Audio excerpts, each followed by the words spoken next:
Waalaikumsalam warahmatullahi wabarakatuh. Perkenalkan, nama saya Reska Septianugraha, NPM 1032-2014. Saya dari Universitas Teknologi Digital.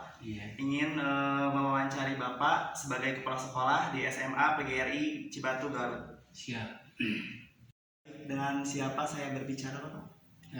Bapak nama Pak Asep Aryadi, SPD. Bapak di sini sebagai Kepala Sekolah? Iya, betul, sebagai Kepala Sekolah. Ya. Sudah berapa lama Bapak menjadi Kepala Sekolah di SMA PGRI Cibatu? Kebetulan di sini mengajar tahun 1995 sampai saat ini kurang lebih ada 22 tahun, dan menjadi kepala sekolah baru 2 tahun. Untuk selanjutnya, sudah berapa lama sekolah ini berdiri, Bapak? Sejak tahun 77. Untuk sekolah ini terletak di daerah mana, Pak? Di sini adalah daerah Kampung Loji, Desa Keresek, Kecamatan Cibatu. Untuk selanjutnya, ada berapa guru dan staf di sekolah ini, Bapak? Untuk guru ada 20 orang, untuk staf ada 10 orang, jadi semuanya 32 orang. Di sini ada berapa posisi staf, Pak? Posisi staf di sini ada staf tata usaha, kemudian ada staf penjaga sekolah dan juga staf piket, ya. Berikut staf ini bagian koperasi. Oke, baik. Bagaimana tugas Bapak sebagai kepala sekolah di sekolah PGRI Cibatu ini, Pak?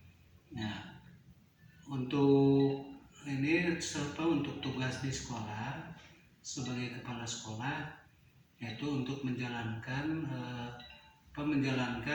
sebagai manajerial, baik dari segi keuangan, kemudian juga dari segi penataan sekolah, sarana prasarana, kemudian juga untuk penataan yang lainnya. Pokoknya kepala sekolah ini intinya adalah tugas sebagai manajerial. Untuk selanjutnya, apakah di sekolah ini diterapkan tata tertib bagi staf dan pengajar, Pak? Diterapkan, yaitu yang dilaksanakan oleh Wakasek Kesiswaan. Bapak, jika seorang pengajar ingin menjadi salah satu guru di sekolah ini, apakah sekolah ini mengadakan yang namanya rekrutmen? Mengadakan. Baik. Menurut Bapak, apa manfaat rekrutmen bagi sekolah ini, Pak? Yang manfaat rekrutmen ini adalah yang dicari dari semua output lulusan dari perguruan tinggi, ya. Itu untuk di rekrutmen itu adalah yang berfungsi memang pada saat akreditas itu sangat membutuhkan sekali untuk penilaian akreditas. Selanjutnya, apa ada persyaratan yang diwajibkan untuk guru yang ingin menjadi tenaga pengajar di sekolah PGRI ini, Pak? Ada. Paling utama adalah linear jurusan dari universitas, output dari universitas, semua jurusan-jurusan, berarti linearnya itu adalah sesuai dengan kapasitas yang dibutuhkan, terutama dari jurusan-jurusan yang output dari semua perguruan tinggi itu sangat dibutuhkan sekali di sekolah ini. Untuk selanjutnya, apakah di sini jika ada pengajar yang sudah lama mengajar di sekolah PGRI ini ada pengangkatan sebagai staf? Ada itu ya. Itu berapa tahun pengajar, Pak, mengajar di sini untuk menjadi staf di PGRI? Untuk menjadi staf di PGRI gitu ya. Ini sebetulnya staf di PGRI ini bisa dikatakan terbatas gitu ya waktunya, karena untuk di swasta dan juga di yayasan ini kan merupakan sekolah. Ini ada sekolah yayasan, berarti kurang lebih 2 tahun itu untuk bisa untuk staf tata usaha itu bisa. Bapak, sebelumnya apakah di sini pernah ada kriteria pengajar yang tidak sesuai dengan kriteria sekolah? Tidak ada.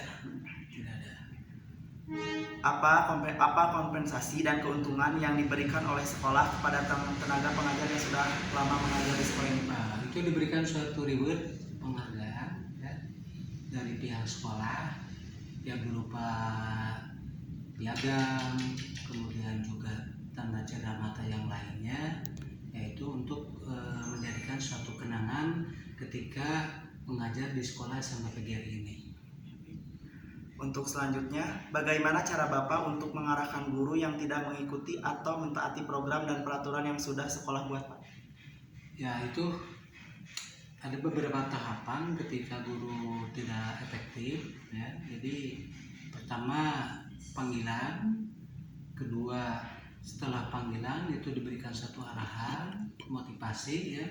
Kemudian juga diberikan peringatan, kemudian juga setelah diberikan peringatan kalau ini misalkan tetap melakukannya tidak efektif untuk kegiatan pembelajaran, dan juga diberikan satu pernyataan SP untuk memperingatkan supaya guru itu betul-betul aktif. Kalau memang sudah terrealisasi dari ketiga tahapan itu, ya sekolah menanyakan untuk mengembalikan kepada gurunya mau lanjut atau tidak. Untuk pertanyaan terakhir, apakah di sini ada perbedaan antara guru, pengajar dengan staf, Pak? Jelas ada. Kalau guru kan itu tugas fungsinya adalah mengajar ke kelas, dan juga di dalam administrasinya juga sangat berbeda sekali. Karena kalau antara struktural, ya udah struktural, kemudian juga tenaga struktural itulah untuk staf tata usaha, kemudian juga untuk tenaga guru itu adalah tugas fungsinya adalah mengajar ke kelas dan juga mengevaluasi keberadaan anak-anak siswa didiknya. Itu barangkali penjelasan secara lengkap, ya, apa yang disampaikan. Ini saya akan sedikit mewawancarai dengan Ibu siapa? Ibu Vera. Baik. Di sini Ibu menjabat sebagai staf apa? Saya sebagai staf tata usaha, kebetulan menjabat sebagai kepala tata usaha di sini. Apa pengalaman Ibu sebagai kepala tata usaha di sekolah ini? Sebelumnya, sebelum menjadi kepala tata usaha, saya pernah jadi tenaga administrasi tadinya gitu, terus pernah menjabat sebagai bendahara juga di sini. Kemudian saya udah berapa tahun ya, sekitar hampir 3 tahunan menjabat sebagai kepala tata usaha. Apa tujuan Ibu menjadi kepala tata usaha di sekolah ini? Sebetulnya tujuan utama untuk menjadi kepala tata usaha itu saya ingin masalah administrasi di sekolah SMA PGRI Cibatu ini akan jadi lebih baik, akan lebih tertata gitu, baik administrasinya maupun sumber daya manusianya itu sendiri. Baik. Untuk pertanyaan selanjutnya, apakah Ibu pernah mengalami masalah ketika menjadi staf tata usaha di sekolah ini? Oh, banyak sekali. Banyak sekali. Di antaranya mungkin yaitu masalah sumber daya manusia. Mungkin kita kan tidak hanya mengelola administrasi saja ya, tapi kan berhubungan dengan orang per orangnya juga. Selain itu juga untuk ketepatan pelaporan administrasi dan sebagainya itu terkadang berbentrokan dengan pekerjaan yang lain. Itu mungkin yang selalu jadi masalah. Ibu. Untuk pertanyaan terakhir Ibu, apa kesulitan Ibu saat menjadi kepala tata usaha? Sulit tidak sulit sih sebetulnya Pak ya. Kesulitannya mungkin ya itu tadi nyambung sama pertanyaan yang tadi, kita berurusan dengan administrasi, dengan sumber daya manusianya, mungkin tidak dijadikan kesulitan sih, jadi tantangan saja buat saya gitu. Ya. Baik, terima kasih Bapak Ibu atas waktunya. Ya, Saya pamit undur diri. Wassalamualaikum warahmatullahi wabarakatuh.